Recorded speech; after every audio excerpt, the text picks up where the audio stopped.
Basketball is very good.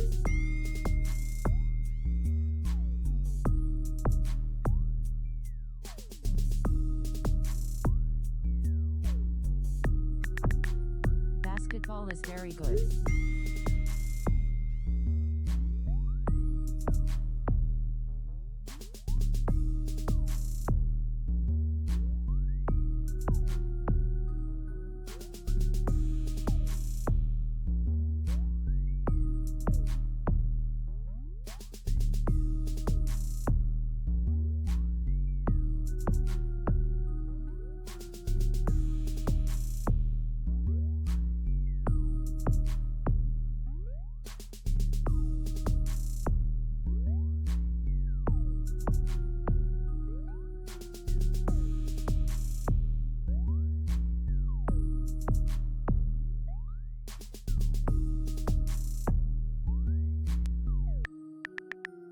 Basketball is very good.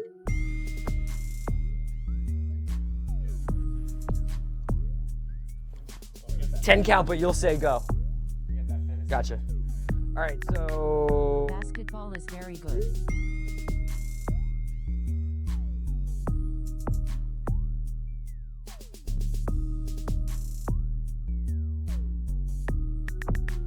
Basketball is very good.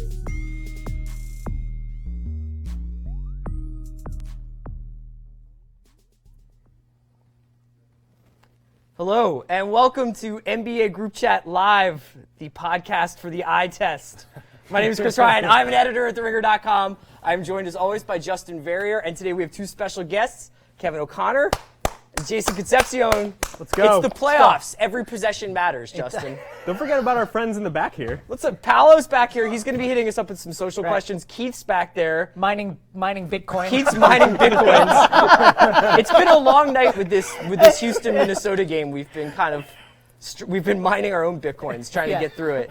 That series is over, by the way, and we're going to get to that. But first, we want to get to the big game of the night. And I don't know if you would even call it surprise at this point that Utah was able to pick one off in Oklahoma City, but we've basically been kicking this around for a while now. Is Donovan Mitchell at this point more valuable than the OKC 3? Playoff P, playoff Melo, playoff Russ. Mitchell ends the night with 28 and 6.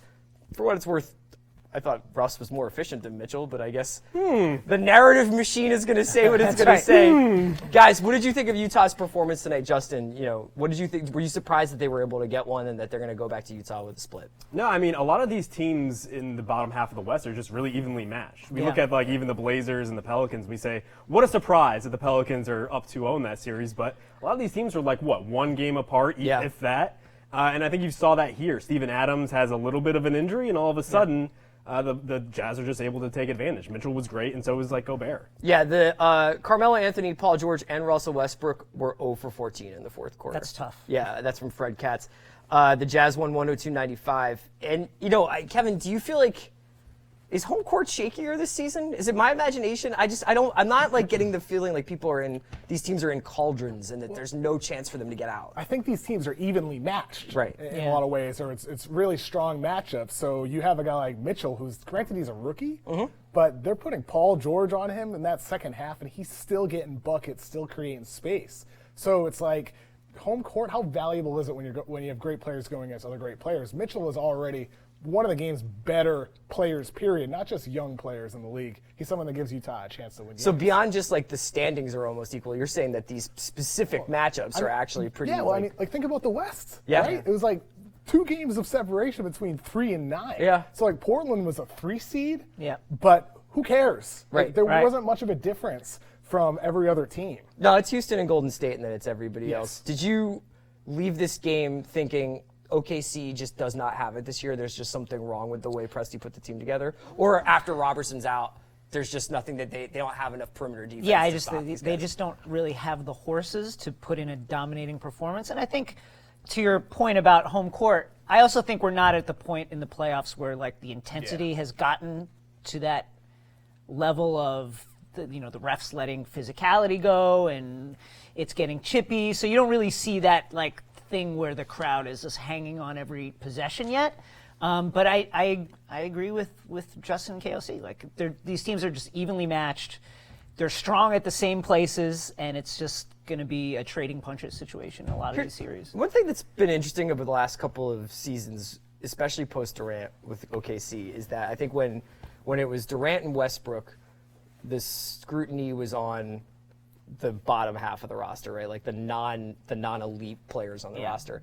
And post Durant, all the scrutiny's on Russ. I think his MVP award, actually in retrospect, is probably bad for his legacy or for the way we perceive him. It's like if he hadn't won the MVP, it would have just been an insanely heroic season that didn't ultimately amount to anything. And now this season, it's almost as if he's like defending that MVP award, trying to justify it against Harden, who's now going to like win this runaway MVP award. But watching this series, I thought Russ actually, relatively, for Russ, played within himself tonight. But we're now way harder on those top three guys at OKC than we are on the Jeremy Grants, the Ray Feltons, the Abrinas. You know what I'm saying? Like, well, let me try this takeout on you real quick. Sure. Russell Westbrook, underrated.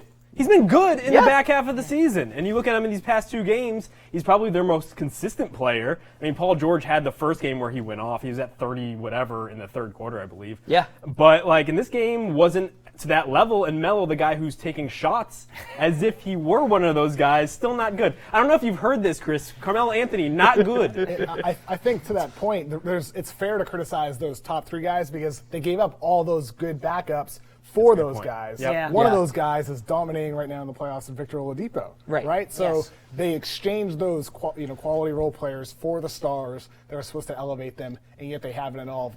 Melo especially tonight. Just really embarrassing. I'm just going to pull you up on this a little bit because this is something you write about so much, which is just how much context matters to some of these performances. I mean, before we went on, we were talking so much about, the Knicks could have had Donovan Mitchell, so-and-so couldn't have Donovan Mitchell. Donovan Mitchell might not have been Donovan Mitchell if some of the injuries didn't go the way that they went on, and if Hayward hadn't left. Yeah. You know what I mean? Donovan Mitchell was an additive thing that they were going to have this season, and he turns out to be the engine of the Jazz offense. I mean, these things change just because of like these little things that we don't even understand. Get this Knicks should have had Donovan Mitchell narrative out of there. there's like 6 to 8 other teams that could have taken him. we've gone 13. Like, where did we start with? Dennis Smith. right, and then all of a sudden but then wait, he actually is terrible. He's not a good shooter. Let's like push him aside. Donovan Mitchell. For what it's worth, we had Mitchell going to the Knicks in the Ringer NBA Draft Guide mock drafts. Every mock draft was like, can Donovan Mitchell score at the NBA level? He's got the physical tools to be a defender, but is he a top level scorer? And now it's like, Donovan Mitchell is Dwayne Wade with a jumper? For sure. Right. I never knew who he was. And so. context matters because like people can say the Hornets, if they drafted Mitchell instead of Monk, everything would be different. Yeah. But maybe Mitchell would have been on the bench the entire year, and Monk would have been the guy having a really good rookie season. Sure. For Utah. We'll find We out don't next know. season when those guys don't actually know. wind up playing a little bit. By the way, if you guys want to jump in on the conversation, it's #RingerNBA. If you have questions, if you have constructive feedback, comments, any Donovan Mitchell mock drafts you want to revisit. Bitcoin mining strategies. Bitcoin mining strategies. We're trying to get to the bottom of that. Jacob Kennard said, who would you rather have complimenting your star player in the playoffs? Drew and playoff Rondo from the Pelicans? Or Melo and playoff P? Oh, man. Well, Melo. That's a 0 or a negative. I mean, Melo, I think I saw a stat that someone tweeted that he's 9 of his last 41 threes. He has never been a good defender, and now he's physically washed, I think we can say. I think you could say that, Jason, yes. Paul George, obviously, still an elite perimeter defender. So that kind of cancels each other But he's out. not an every night offensively dominant on an every night basis anymore. Yeah, he like, just can't do that. I think he's not streaky, but I just feel like he can have that 30-point playoff P performance, and then he can kind of get swallowed up by the flow of the game. Well, that's kind of like the structural weakness of the big three, OKC's big three structure is Melo is not a big anything. Paul George is not consistent. Paul George is not consistent enough to carry a team offensively on a night-to-night basis. And, Russ is Russ, but it's like a big 2 and a third. And that was the issue with George in Indiana, too. Yeah. Right? It's not just here when he has 2 other guys they're trying to lean on. In Indiana, when he was the only guy and theoretically could have been getting 20-plus shots a game, scoring 30 points per game, he still didn't take on that load, always left you wanting more with the Pacers. And now you still need more from him. Yeah, and they don't have a point guard they don't have the Chris Paul point guard who's going to sit back in second gear for 3 quarters. Right. And then if they need him, go into overdrive in the fourth.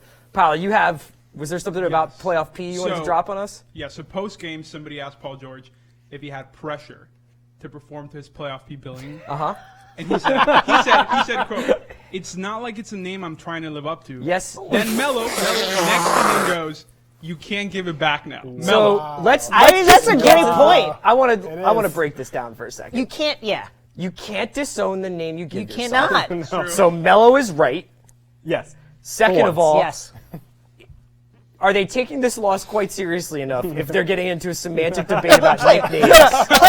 Playoff P? Who said playoff P? Did somebody say playoff P? And then- Was that me? Hold on, shouts to Paul George, though, for creating an entire week's worth of news. Yes. Yeah. Just by, calling himself something that nobody else in the world has ever called him. I Give love us it. good headlines, for sure. We're going to great. talk more Love the about content. the other games from tonight. We had the Cavs tying up the series with Indy and obviously the Rockets annihilating the Wolves. But I want to also open up the conversation to the playoffs in whole. So let's talk about winners and losers for the playoffs so far. And Justin, as a sort of New Orleanian expat, spirit of the Treme, just constantly following you around, what do you think about Drew Holiday so far? Because he's obviously been a winner. Is he the playoff MVP right now, the front runner for it? Because he's been the best player on the court. The best two-way player in basketball. 100%. And, obviously Anthony Davis, just by being there and being so good, opens up a lot for those guys. Yeah. But what he's done, not only on the offensive end, I believe he had 33 points in the last game, which is just incredible for Drew, a guy who has gotten his 20 from time to time, but isn't that right. level of scorer so often. Yeah. But the defense he's playing, basically shutting down Damian Lillard. Against at least one of, if he's not on McCollum, he's on Lillard.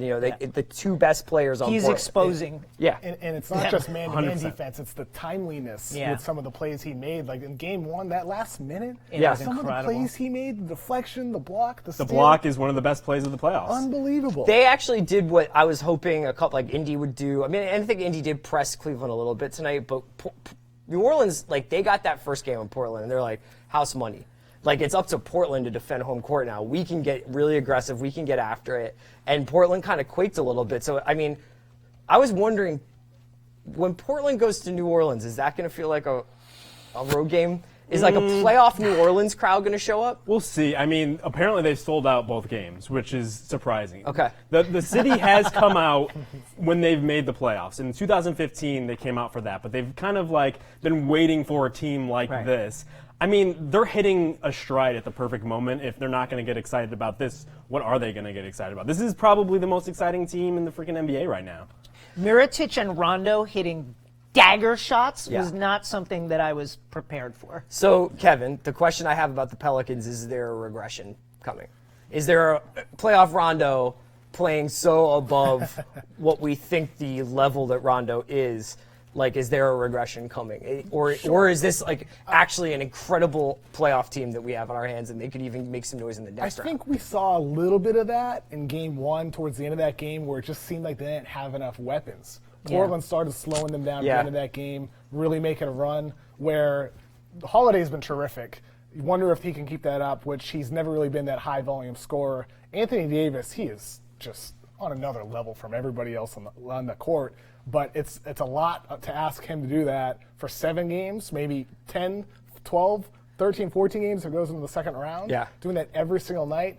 You need more from other guys, and I do wonder if it runs out eventually. On the offensive end, at least, their defense is for real, though. They're playing those guys a lot of minutes, and they're the type of They team. have to. Yeah. If they lose one of those guys to an injury, Or a even foul. for the rest of the game, Sure. I think they're going to be in trouble. Alvin Gentry, shouts to my guy Alvin Gentry making Great performance from him this the playoffs. same joke he's been telling for 3 years. I'm not even joking about LeBron being 65, but he's been out there playing so many minutes. Finally got someone to laugh at it, but he still makes no sense because it's just giving him an excuse to run his guys into the ground, which might hurt them in games of 5, 6, or whatever goes on. Honestly, though, it's so nice to see at least one coach enjoying himself during the playoffs. That's true. Yes. Instead of him being like, ice! Ice! Here's the minutes per game of your New Orleans Pelicans. Davis, 40 minutes. Mirotic, 39. Rajon Rondo, 39. Drew Holiday, 38.5. Etuan Moore, 29. And then it's 21, 14, 10, 7. Great, especially in the front I love court. this. I love how it goes from can we make sure these guys all have Casper mattresses and like really get a lot of like just like good restorative sleep, and then it's just like play for me. I mean, you have to. You look at this roster, and it's like there's no help. Yeah, Check Diallo is their third big. Yeah, he's a sophomore who's on the come up, but he's not a guy you want playing heavy playoff minutes. Kevin, as a testament to where Davis is in his career right now, we're almost taking his nightly performances for granted. He's moved into the Harden LeBron zone of, well, of course he's going to get 35 and 15 and completely dominate both ends of the court. We expect that. What about Rondo? Like, Rondo's amazing. Like, it almost feels like he's being minimized. This guy is definitely a top 4 NBA player. For right sure. now, And right? it's like you said, he's putting up the big numbers, Chris, but the defense, his ability to switch onto Damian Lillard, he had that possession where he got switched early in the clock and he locked him down for 15 to 20 seconds, just somehow curved his arm over Lillard's entire body and blocked the shot. It's things like that, the impressive blocks, it's his ability to read the floor and communicate. He's a top level player right now. So in the background here, while we're talking, we have the Rockets-Wolves game on, and it is 100-7-9 as we speak. And I think it's a good segue to talk about two of the losers of the playoffs so far, and that is the next generation of Wolves stars, Cat and Wiggins. Really disappointing 2 first games from them. I know that the odds were long, but to come up so empty, you feel like this isn't just like the Rockets game planning them out. This is a real failure of imagination and a failure of execution on their parts. Yeah, I think the good thing about the playoffs is it almost like crystallizes takes in a way. Like, I love crystal takes. we love those crystal I love crystal takes. I have them in my room.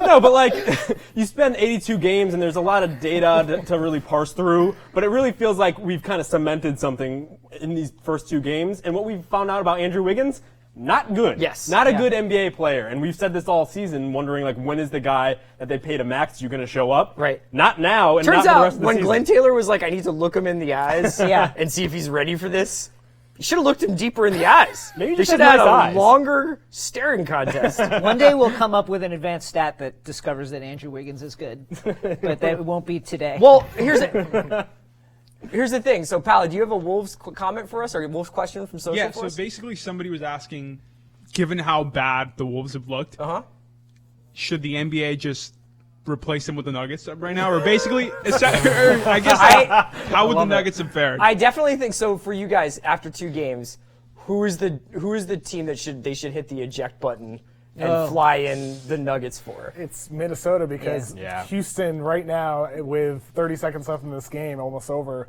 shot below 40% from the field, 31% from 3. Harden shot 2 for 18. And yet Minnesota's still going to lose by 20. Yeah. Karl Anthony Towns again, second game in a row, 9 shots. Yeah, 5 points. That's like, Unbelievable. it's truly troubling. Have you That's have wild. you seen anything from like the way Tibbs or the way said D'Antoni is going after him? I mean, like I see him stuck in a corner. Yeah. He's walking off the floor right now. The face he is making is the face of a guy about to give a very sullen press conference backstage, back in the locker room. I think that this is really bad for him. I'm not saying anything negative about him to say that it has been whispered about that Cat is very aware of his stat lines, right? So 5 points a game in his first playoff series is not cool. 5 points is fine. That happens. No, it doesn't, 9, dude. that happens. He's first time in the playoffs. It happens.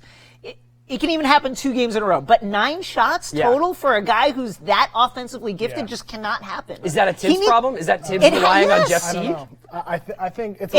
I think it's both of them. It's also on Cat because Yeah. he's going to set better screens. He's going to really be more aggressive in establishing post position. He's going to do things like that too and demand the ball. Maybe it's on coaching not enabling him to demand the ball. But that's something that's like, you know what? Screw it. I'm one of the best big men in basketball. Not to be all Shaq, but he does need to be like, exactly. hey, get me the ball, or I'm going to put your head through a window. But at the same time, like, who's providing him space down Yeah, low? If that's that's true. the issue, like Wiggins, as we mentioned, hasn't stepped up. He's not stretching Butler the floor, is yeah. like what 80% of himself, and then elsewhere you have like Taj Gibson, who's effectively just another big there to just soak up bodies. I mean, it's like to your point, Justin. Butler only shot 6 times tonight. Yeah. They yanked Jimmy at a Great, certain point. crazy. He played only 25 minutes tonight, but he scored 11 points, 3 of. I mean, like there's just no juice to this offense. Get Everybody Bielitsa here. out there to spread that floor. Yeah, stretch 3, Nemanja Bjelica. Yeah, Great, I mean, great it's just stuff. tough. It's just like also like Yeah.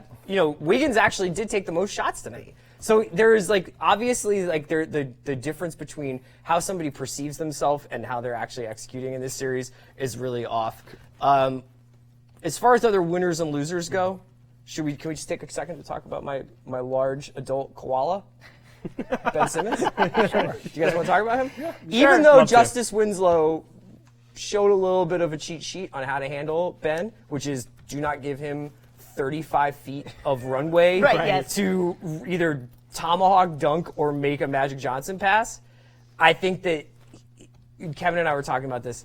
You can see how much farther along he is in his career even than somebody like Wiggins in terms of the poise, in terms of like if we need a bucket, if we need a play, I'm going to go do it. And also on the defensive end, he's way better than I thought he was going to be. It's like we were talking about earlier. There was a certain player who just didn't execute a simple play, and Ben Simmons, he never fails to execute plays, whether it's advanced plays, whether it's crazy outlet passes, full court. He does it all, and he's unbelievable defensively as well across. Well, the he affects the game in various ways. He rebounds, he scores, he passes the ball. Wiggins, if he's not scoring, not a noted passer, does not have an eye for the pass, simple pass maybe, like extremely low assist rate, not a rebounder. So what are we talking about here? Yeah, what are we talking about here? Right. Yeah, and that's what we've talked about in the past with Wiggins. It's just his idea of a superstar is antiquated because he thinks it's just scoring when a lot of what we see from superstars of today, it's guys who do a little bit of everything. And as Jason was alluding to there, it's just like Ben Simmons had a bad game and he had a 24-point almost triple-double. Yeah, I think the one thing that's been a big lesson out of this playoffs is like just the importance of guys who are comfortable without the ball. Yeah. And that's one of the reasons why the Sixers were successful over the second half of the season, especially when Embiid got hurt. I don't think there's anything to the Embiid Ewing theory. Like, I think they'll be just fine with Embiid coming back. But Ben and a bunch of guys who love running around and taking off-kilter threes like Bellinelli and Ilyasova and Give the JJ. ball to Bellinelli. Yeah, right? That's how you win. I think that, and that's one of the problems you're seeing with OKC. It's one of the problems you're seeing with Minnesota is everybody wants to hold the ball for a little bit and see what's in front of them, and then they'll go do something. But that's not, you can't do that with a big three because there's two other guys who are like, come on, dog, you got to pass that. Right. I mean, the Warriors kind of changed the equation. Like, we learned from the Big Three Heat that, like, if you have three superstars and maybe enough around them, you could win titles, you could push teams to their limits. But as we're seeing now, like, the teams that are succeeding are not only having one or two superstars, you have those guys around them. Right. And, I mean, the stories are coming out lately. Ben Cohen had a really good one in the Wall Street Journal. Like, you need those three-point shooters, especially when your two best players aren't shooting threes. Ben and Joel is an occasional good three-point shooter. All right, so let's start talking a little bit about, and if you guys have questions, comments, it's #RingerNBA. Hit us up on Twitter. Drop comments on Facebook, wherever you want to do it. DM me. What's that? DM me. DM him. You can get, Justin has a PGP code, so that if you just want to drop some secrets. I do want to ask about fact or fiction, because 2 games, very small sample size, but here are some things that I want you guys to tell me this is a fact or this is fiction, because it's too early, right? NBA fact or fiction, LeBron James is still the best insurance policy in basketball. I mean, he had to put up 40-something and 12 tonight to get a win, but he can do it. Yes. Yeah, it's a fact, but here's the problem with insurance is that if it comes in handy, it's because you needed it. Well, yeah, I mean, Jeff Green is still a person on the Cavaliers, which is an issue. Yeah. Kyle Korver was like their big chess move of the day. I saw a couple of tweets to this, speaking to this point, but I made a joke or a bet, actually, a wager earlier, that if Kevin Love was out, that was it for this series. Because I just think that there's the lack of cohesion from this Cavs team that's been rebuilt twice this year was showing a little bit against a team in the Pacers who obviously have an identity and know where everybody's supposed to be at any given time, have a lot of speed, a lot of athleticism. I don't think this Cavs team ever captured the bounce they were supposed to get from Hood, Clarkson, Nance. What do you think? For sure they haven't. And like we asked this question in the article today about the Cavaliers, where it's like when is having LeBron not enough? Because like you look at the rest of this roster, George Hill is a complete shell of his former self. What's up with him? Rodney Hood, completely inconsistent, doesn't stay on the floor. He's like Rondo without the memes. I have a George Hill theory that I will put forward after you go. You go. I mean, it's like you said, Jeff Green is still on the roster. There's not a lot of juice on that team. Yeah. My George Hill theory is one that he's been washed for several years, and that his reputation is primarily a creation of a Zach Lowe Grantland column where he was like, you know who I love? Yeah. George Hill, great player, when he had that TikTok, the George Hill Kawhi trade TikTok piece, and I think that is what has created the modern reputation of George Hill. So here's that another endures to this day. reputational problem is that Kevin Love has entered that Anthony Davis zone where every time he is like even slightly injured looking, I'm like, that's it. Yeah, he's Bad done. hands. That guy. Bad hands. He keeps Soft licking hands. The Soft- knuckle push-ups probably should That was lay off crazy. those. One of the least lucky players I've seen in like a long time. Like the Olynyk shoulder problem. Yep. It looked like he may have he jammed a finger, but we thought for a minute he might either broken his wrist or broken a thumb today. And it's like he is literally, for as much as LeBron is obviously the toll that they're going to pay to get to the finals, they can't do it without Kevin Love. He's the only person who seems to know where to stand when LeBron's on the floor. For sure. I mean, like, that was the risk at the time of the trade. It was like it's just he had the knee injury in Minnesota. But now it's like a long list of things. And for Cleveland, it's always a concern. They have multiple guys on their roster, Hill, Love, and Rodney Hood, where durability is a question. And that's part of being a skilled player, is your availability. And I wonder how available those guys will be going into June. Underrated X factor, J.R. Smith is washed, and it pains me to say that. Yeah, I mean, I feel like he's been washed for a while. Yeah, no, but he could still kind of like turn it put on. together. He could turn it on and was still a good Like shooter. he has in the past. He's Yeah, like it's Rob great. Lowe in St. Elmo's Fire. It's like he's good for one party a year. Right. But there's a lot of other parties where like this is awkward. Right, and then the saxophone comes out. Did you guys like that Right, reference? yeah, that was good. it's really topical, yeah. No, but Pal- I mean, that's why Kevin Love is important. Yeah. Because who else is going to provide that secondary scoring? Kevin Love has 15 points. He's still the second scorer on the Cavs. And Yeah. you saw the difference between tonight and game one, where if he gives them just enough, they have a chance to win. But I think we were he's just not all gonna be thinking there. that there was gonna be these, like, it was gonna be always LeBron, and then on any given night, Right. one of Clarkson, Hill, or Hood could pour on 25, and I don't think we've gotten that yet. Well, Hood, maybe we thought that. Clarkson, Right. we never. Did anybody really ever Clarkson think that? has his crazy heat check nights. He just though. has like the hand movements, and people think like, he's yeah, something. yeah. He really knows how to play it up. Jeff Green has not been particularly useful this series. Paolo, though, you have a note about people with the last name Green. Is that right? No. People with the last name. People with the last name Love. Oh, all right. Straight from Ty Lue said he's good to go for Game 3. Good for him. He just had a jam thumb, but he said he didn't go back to him in the game because Lue liked the flow of the team he had on the floor. Sure. And they almost blew the lead, so I don't know how I feel about that. That seems like kind of self-dab. I think it is a little bit self-doubt. Like, here's a move I made. I think that's like. I think that's like Pretty good. He was Pretty good. Kevin Love was hurt, and it was like, you know what? I jammed my thumb. If I get hit in the thumb again during this game.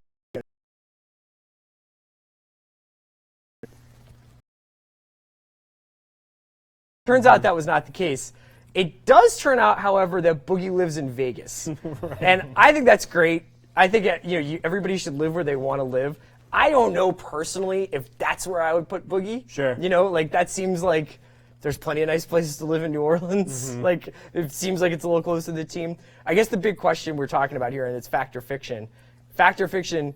The Pelicans are better with Brow and a bunch of shooters than they are with the Twin Towers. I love this. I love this take. This is the one we've talked about for a couple months here. I mean, I think as we've described in the past, Boogie takes them to another level. Like, I think the Pelicans are going to have trouble in the next round, where you have a team like the Warriors and the Rockets coming in, and they're not at that point yet. But I think if you had more wing help, which is where they're weakest, I think it made a lot more sense for this team.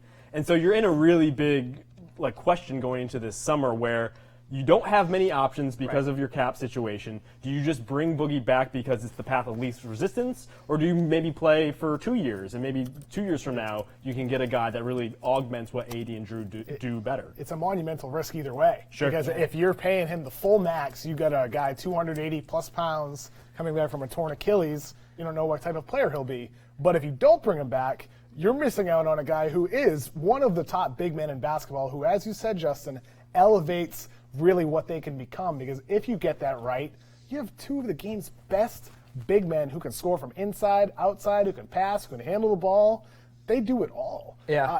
And I think if you can bring him back on a 1 or 2 year deal, that's the best case scenario. Sure. Then you can test it out, see how he is. The only question maybe is flip if, him. and we don't have to get too deep in the weeds of like orthopedics, but like, is that first year of that deal basically a wash because of his rehab? Is that like the History Wesley, says yes. the Wesley Yeah, Matthews, it like does. I'm learning how to run again, Yeah. like I'm history kind of says here. yes. Paolo, I think you have a comment for us. Yeah, so on the Periscope, Bill Simmons, I don't know if you've heard of him, he asked, should the Blazers bring Bobby Portis to New Orleans? Oh, I love I feel like that's one of my work.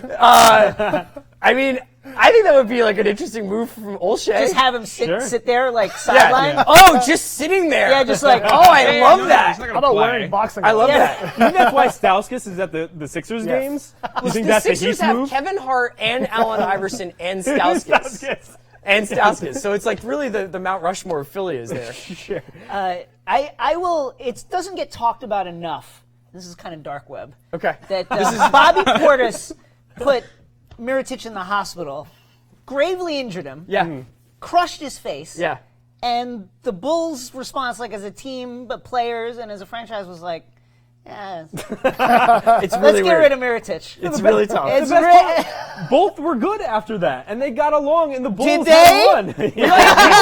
We don't really talk a lot I'm about. just saying, like, we don't talk enough about like what that is about. Sure. That's never. We have to ask Tommy Alter for the real deal on that. Kevin, I know that you have a fact or fiction about this Rockets defense.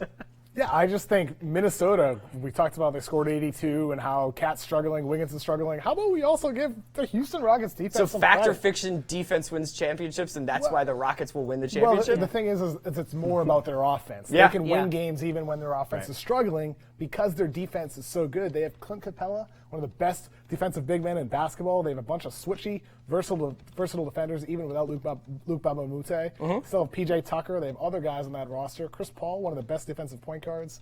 They're loaded on the defensive end. So I don't have the numbers in front of me in terms of minutes per game, but one of the things that was a big talking point, obviously, before any playoffs is how the rotations shrink. Yep. And it does seem like we've seen a lot more PJ Tucker, and it seems like PJ Tucker was created in a lab to play playoff basketball. And that he just seems like perfectly suited to give this Rockets team a little bit of an edge that you don't necessarily associate with a Harden team. I also think their offense is so irritating. It must be so irritating to play defense against that offense that it throws you out of your offensive flow. Why do you hate math so much? What? Why do you hate math? I just like old school basketball, man. Right. I think if you get fouled, you get fouled, but don't go hunting for it. And I also just don't like our dependence on threes. I love post games. Right. No blood, no foul. My dream playoff series would be 5 LaMarcus Aldridges versus 5 LaMarcus Aldridges. But Houston takes that old school game, man. Like they isolate more than anybody else. We did a video about James Harden had more isolations than any other team in the league. Chris They just has a do lot combine of new and in old. one T-shirts in his closet, and he just doesn't want to let them go. Let me ask you guys this. It's another fact or fiction. We haven't really talked about this team at all, thank God. You don't need Kyrie when you have Scary Terry, a.k.a. Tito Three Sticks. Is Brad Stevens... I tried that on Haley. I was just like, it's Terry Rozier's nickname is Tito Three Sticks, right? And she just like, as a Louisville grad, just like stared at me like... what? It definitely felt like I was just like... Steve Buscemi, like, narc, where I was just like, hello, young teens. Hello, teen. Yeah. Terry Three Sticks. No, but in reality, like, can Brad Stevens just create guards out of nothing at this point? Or is this just the Bucks suck so much that Terry Rozier looks like an all-star? No, I think you have to. Brad Stevens is the team is outperforming its expected point totals on a regular basis over the long term throughout the course of the season with multiple injured players. Terry Rozier shot 26% his rookie year, and it's like to turn him into this with the players that they have on the floor at various times, Shane Larkin, guys you never heard of. You have to chalk it up to the system, and It's like you said, Brad Stevens, he does create these players. He's like Ford at Westworld. Just creates whatever he needs. Kyrie Irving goes down, Terry Rozier turns into Kyrie Irving. Right. I think I think that they will probably be stressed to have somebody of Kyrie's skill level you're gonna need in the it, next sure, round or whatever. Yeah. But yeah, I mean, like the Bledsoe-Rozier rivalry has definitely been one that I couldn't have called. It's two guys who don't know each other's names. Right. Bledsoe trying very hard to throw shade when he had nothing else around him. It's like, I don't know the name of this guy that's giving me buckets on a regular basis and cooking me. Who's scoring way more than me Yeah. and playing better basketball than me in any facet of the game. Although wasn't the start of it was that Rozier pretty much accidentally called Bledsoe Drew Bledsoe? Was that what it was? Right? That's right. He was That's like, right. You've just been listening to too much WEEI. right, yeah. What do you guys think? I want to ask one more fact or fiction. Fact or fiction, the Blazers are frauds. Whoa! It's not even spice. I'm just asking. I think it might be fact. Wow. You Go based ahead. your team around Damian Lillard. You pretty Oh, much shit. and all of a It's sudden just in time. Come on. Dame time just doesn't exist. I'm trying to rack my brain for a time pun. I don't have one.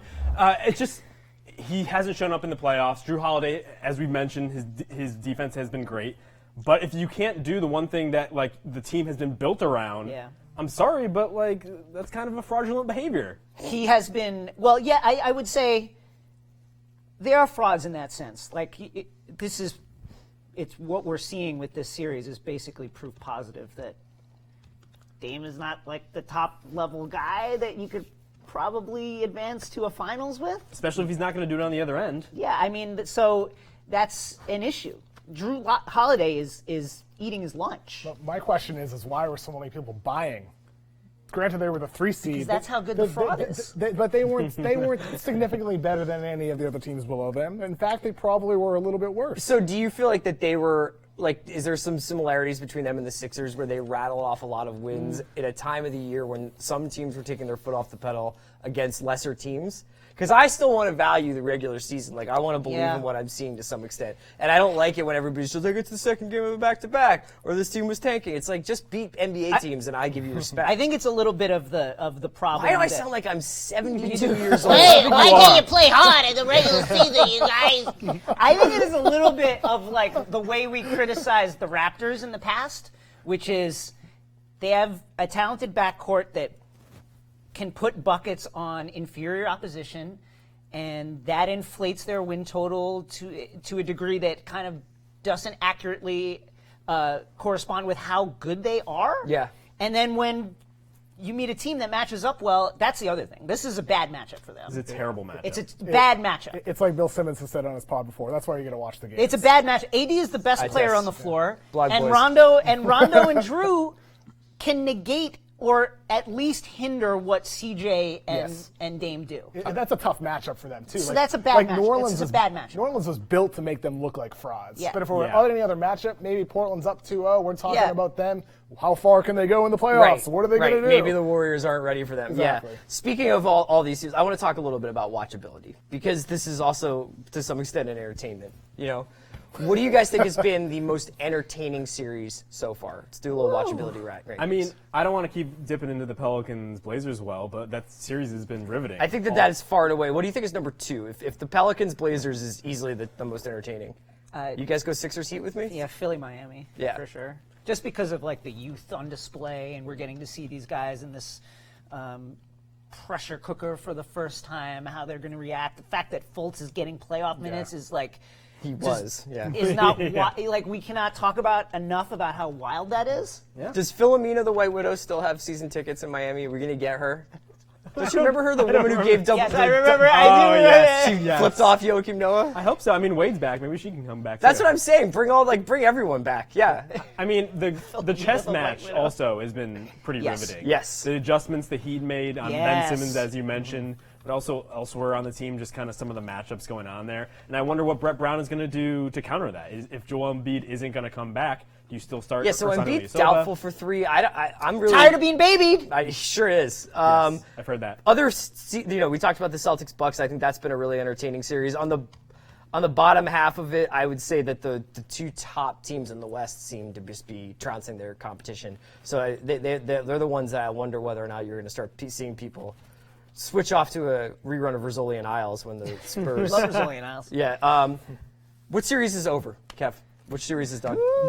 Unfortunately, it's probably those two that you just alluded to. Houston Dubs, versus Minnesota, yeah. then Golden State over San Antonio. None of the Eastern Conference playoff series, you don't feel like anybody's walking away with anything there. You don't think Toronto's got it wrapped up? Haven't talked about Toronto at all. I mean, Toronto probably has it wrapped up, but to a lesser extent than the two teams we just mentioned, Golden State and Houston. But Washington just does not look ready for Toronto. And Toronto has gotten back to the level that they were in early March and February in the prior months. We talked about the chess match between Brett Brown and Eric Spoelstra. Scott Brooks's Trump move was basically to bring out Ty Lawson from China. Yes. And he was playing heavy minutes last game. And I'm just watching this what is going on right now? Him, Mike Scott, they're basically just trying to pull anything they can out of Nothing says things are going extremely well. Like Ty Lawson. Bring Ty Lawson back. Yeah. For a playoff run. Speaking of these coaching moves, Bill actually sent in a couple of questions, and I wanted to jump on this one, even though it is not specifically playoff related.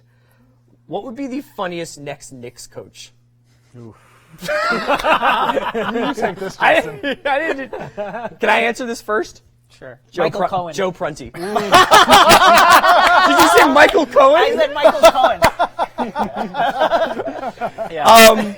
I mean, the story that came out today with Kenny the Jet Smith potentially getting a look was pretty good, because not only is that, the idea itself ludicrous. New York high school legend. Sure, there are a bunch, too. You might as well get Stephon Marbury. Archbishop Malloy, I believe. Maybe that's the real reason Kawhi Leonard's in New York. Because he's going to gonna be a be the player coach? coach? He's going to be player coach? Listen, That's fucking great. I mean, the market, I think it's going to be Jerry Stackhouse. That's me hoping, I guess, just because it'd be nice to see someone new who's put their dues in on a night-to-night that would basis be for great. a while, get a shot.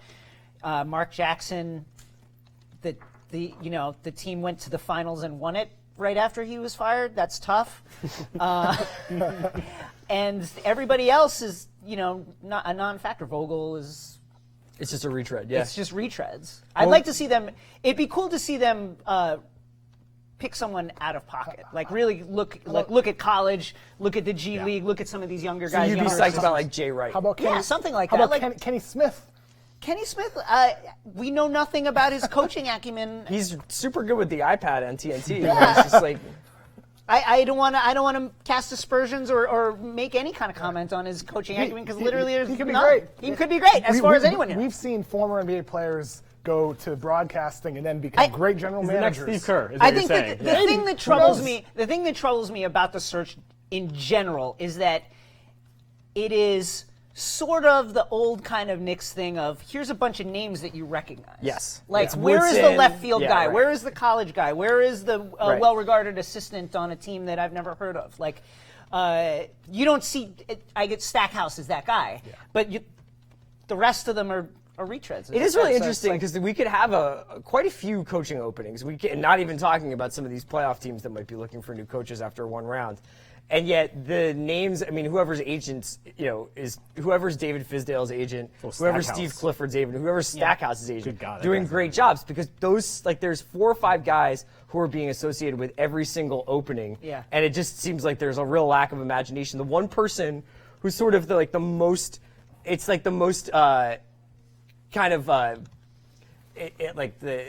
imaginative one is Budenholzer, because he's actually already got a job in Atlanta. right. Sure. Even though he just oversaw the worst team in the league, he did have a 60-win team, and he's up for the Phoenix job. But there's also talk of him going to Milwaukee.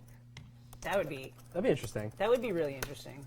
Fizdale is a guy, I know that he already had his one shot, but he didn't really disprove any of the forward momentum he had going into that That was job. I think that he was in a tough spot. Very with tough an spot. entrenched culture that Yeah, but he still was able to modernize that offense to a Yeah. certain extent until he ran into Marcus All and whatever happened there. I think the Coach Bud stuff is really interesting because that was brewing in January. Yeah. There were breadcrumbs that he might want to push his way out, or there's a chance to get him out of Atlanta. And so he's a great coach, really good tactician on the floor. So if you're Phoenix or any of these other teams, whether it's New York or Milwaukee, why are you not giving Atlanta a call to get him?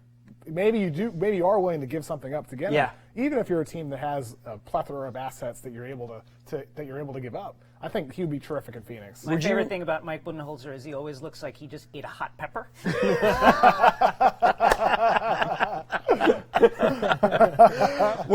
The thing that I'm trying to figure out. Did you guys see the rumor recently where it was like there was an article about tanking? I for some reason I can't remember where it was, but it was basically like an owner chewed out a coach for winning in LA. And there was only 2 teams in it March, and it could have only been 2 teams, and it was pretty obviously like the Hawks, I guess. I think it was Atlanta or Memphis. Yeah, and one of those 2. like so, if you were Bud, would you want to coach the Bucks and get Giannis, or would you want to coach Phoenix? I know this is going to sound insane, but I'd rather probably coach Phoenix because I think they have more flexibility moving forward. Right. And they have a top pick this year, whereas Milwaukee, yes, they have Giannis, but what else do they have? They have what 2 else knee can they surgeries do?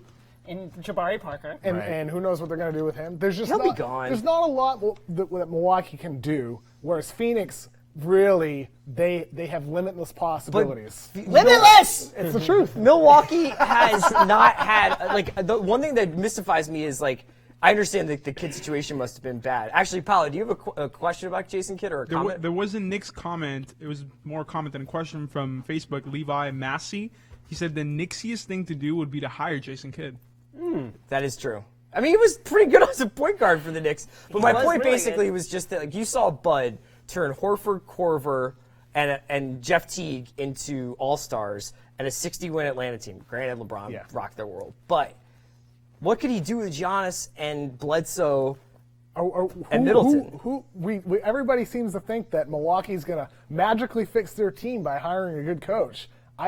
I think it's the roster that also needs change. Yeah, but but Kevin, don't you think that like the Kyrie and Hayward free Celtics are a perfect example of what a well-coached team can accomplish? Sure, but there's also a lot of good players on the Celtics. Well, but Milwaukee doesn't have a lot of good players. Boston has a wealth of them. Right. I think if there's a sliver of hope with the Bucks in terms of their roster, it's that playoff game against the Raptors last season where they basically stoned them defensively for like a half, just using that crazy length that they have on the team. Now, if somebody could figure out how to unlock that in a way that makes sense to overcome the fact that they're light on shooting and all those other things, maybe that's an interesting team. Figure out where Thon Maker is. Yeah. Don't know where that guy I is. think he's on the bench, like behind the bench. I just don't know what it is. No, I know what you're saying, but I just think a coach waits an entire career to coach somebody like Giannis. For sure. Well, So why not take that opportunity when it comes along?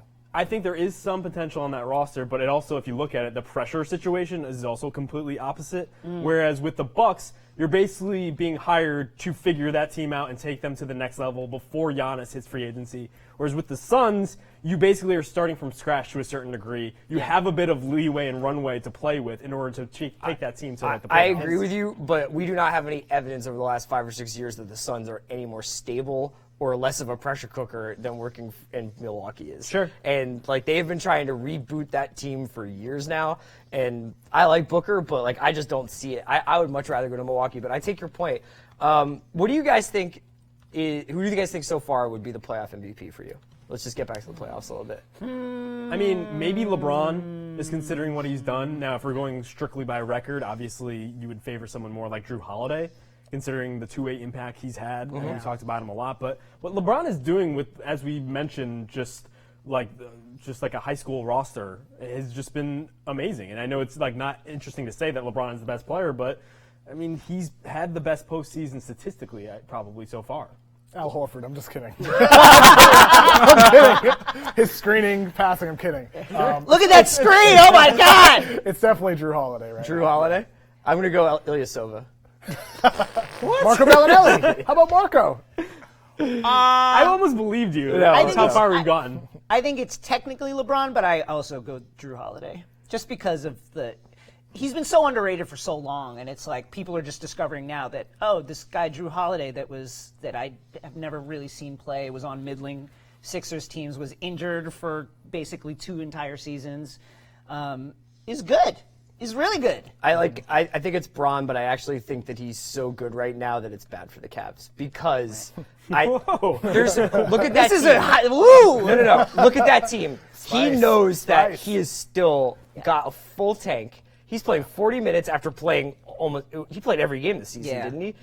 Like sky high minutes. He's like, look at what I'm capable of, Yeah. and I got these yahoos that I'm playing with. Like I should be like cruising into the finals because of like where I am in my career. I don't think it bodes well. I didn't think that the win tonight that he looked particularly like we got this. I did it. We did it. Like it seems like I almost feel like he's so good. He's like I'm leaving this team behind. It's because it wasn't we did it. It was I did it. He Scored the first 16 had to points do of the it night. himself. Yeah. Paul, you got any social or questions or comments you want to share with Well, us? I think to the conversation of playoff MVP, what about Terry Rozier? Somebody put what is his possible trade Sorry, you value? mean now? AKA Tito 3 Sticks. Exactly, Tito 36. I'm sorry, I apologize. This is not Haley's burner account, but what is Rozier's trade value now? Was the question. So is he a free Pretty agent? damn good. No, next summer he'll be restricted free in 29. I personally Let's would see, never answer the phone if Danny Ainge called again, ever again. What if you're the Spurs and Kawhi's like, hey, No way, man. if you're the Celtics, do you want Kawhi? Rozier for Kawhi, who says no? I mean, what do you're we- giving a lot more than that. What do we think Terry's career is? Is he ever going to be a start in this league? Is he just a high-level backup? I was talking with Jonathan Sharks the other day. How about like a Patrick Beverly type? Not exactly him, but gritty defender who plays hard, hits some big shots where you're like, no, yes. Yeah, he's never He's more that than type. he's never more than a top level backup. Terry, Right? to become more than that, I think he needs to improve his at-room finishing, which is a problem in college, still a problem now, and he still needs to improve his shooting consistency, which has gotten better, but still has a ways to go. Terry's Flip Murray. Like we're gonna talk about him for like 10 Yes. minutes. Flip Murray, and then 20 like points it's a just game. gonna be like, oh yeah, that dude. It's like Jody Meeks Jr. Scary Terry. Flip sanity. Let's talk really briefly. This is the group chat pod will be going up on Wednesday night, so Thursday morning you should be listening to this. Let's just talk a little bit quickly about the Thursday night games. Sixers Heat Game 3 in Miami. Right now, Embiid is doubtful. I think everybody thought after that tweet, after that Instagram story, that he was going to be playing. He's tired of being babied. Right. But do you it think sounds that like enters into the Sixers calculus? I just saw an Instagram story from Joel. We need to put him in. it's complicated. Yeah. Man, I think that I don't understand where the medical staff ends and the coaching staff begins and the players' interests. And this is a conversation about Kawhi as well. Yeah. But like the fact that Embiid clearly thinks he should be on the floor, and I personally, with facial injuries and concussions, I don't necessarily know what the 4 days matters. Like, is his face gonna be that much more healed over the weekend than it was on? It's gonna be on Thursday. I mean, I'm not looking at you like you're a doctor. I'm just asking. You're looking at me like how good it is. No, but like this is obviously like if Embiid thinks one thing, and I don't think Brett Brown was like, yeah, he's a week away. Like he's, I think that there was like the vibe was that he was going to play in Miami, and now it seems like that's not the case. Yeah. Well, I mean, shouts to Brown for handling that really well. He's done it the entire time he's been there. He got peppered with that question immediately when he was at the press conference. Probably didn't even see the Instagram before he went up there, and was basically like, "I love the fire." Yeah. That guy just wants to be back on the court. Wouldn't you want to be that? And like, he's done a good job managing the whole PR perspective of this whole thing. Look what he's done with Fultz. So, Jason, let me ask you: was that the best Miami can possibly play, and they're gonna come down a couple of miles per hour, or is that like the key? Do they just have to have so much aggression? I think that Get that I notorious wouldn't say Miami that home crowd going. Yeah, I wouldn't say that that's the best they could play, but I would say that the way they tweaked the defense to take into account Ben's lack of shooting, like there was always 3 players between him and the paint and any kind of pass. Like it wasn't just one guy. It wasn't just Justice Winslow. It was like a scheme. That is very interesting, and I'm interested to see if Brett Brown has anything for that. It's really the story of the series. Yeah. In Game 1, Miami sags off like they did all season. Ben Simmons dominates. Game 2, they pressure him. Yep. Simmons still had a terrific game, but their offense was quite a bit more stagnant. I believe J.J. Redick said it was choppy, and it certainly was. I think the guys from Rights Ricky Sanchez were talking about this after Game 2, and I'm kind of fascinated with how this is going to be managed. Do you play TJ in the Fultz minutes to be the ball handler and basically punt on Fultz's like development in this series? Is Fultz on the line of a guy who can be benched? Is like you can't play him in this environment 100%, because he missed that one shot and then he didn't play the second half. Whereas TJ at least is like gonna kind of match the competitive fire of like a James Johnson and a Justice Winslow in 90 feet, you know? He's a steady hand. Yeah. Whereas like with Fultz, he's a curveball I think you throw out there when you need a little shot in the arm. Yeah. Whereas, but when you throw him out there, I don't know what you're going to get out of him. As Yeah. you mentioned, I think he missed 3 shots the last time he was out there. And like, yes, athletically he could hang, but then maybe the shots don't go in. Maybe things start to snowball from there. I think he's just too much of an unknown variable to really ride I with. think you go with the same exact formula you did in game 2. Put Fultz out there in the first half. See what happens. Because like Brett Brown said, the risk reward, you'll lean towards the risk. I'm sorry, you'll lean towards the reward. Let me So ask put you him out really there. quickly then, just to wrap things up. Pelicans, do you think that there is a trap game here where they're riding a little too high? Portland can come back and steal one, get back in totally. this? If they steal one on the road, head back a home game on game 5, this could easily become a series. Yeah, I mean, Harkless is back in there, and I know it sounds weird to say that Mo Harkless is like the X factor. What about Mo Blazers. Harkless, though? Yeah, what about Mo, What though? about that? I mean, yeah, if they had Will Barton, this would be completely different. But, I mean, Mo gives them something on the wing that they weren't getting from Turner, and the Pelicans have been going with this 3-guard lineup the entire season. So if you're going to hurt them, I feel like on the wing is kind of where it might help. So we're going to wrap things up there. If you guys like the Blog Boys t-shirt, the Blog Boy t-shirt, you may have seen Steph Curry rocking it over the weekend. It's ringer.com/merch. Is that right? That's right. /shop. Sorry, ringer.com/shop. You can cop the Blog Boy t-shirt. You could be you could pass the eye test with it.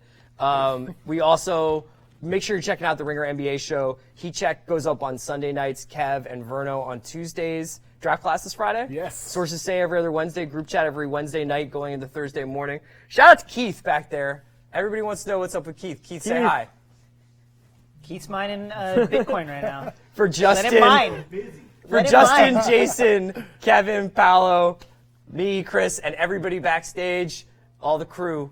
We'll see you guys soon. Basketball is very good.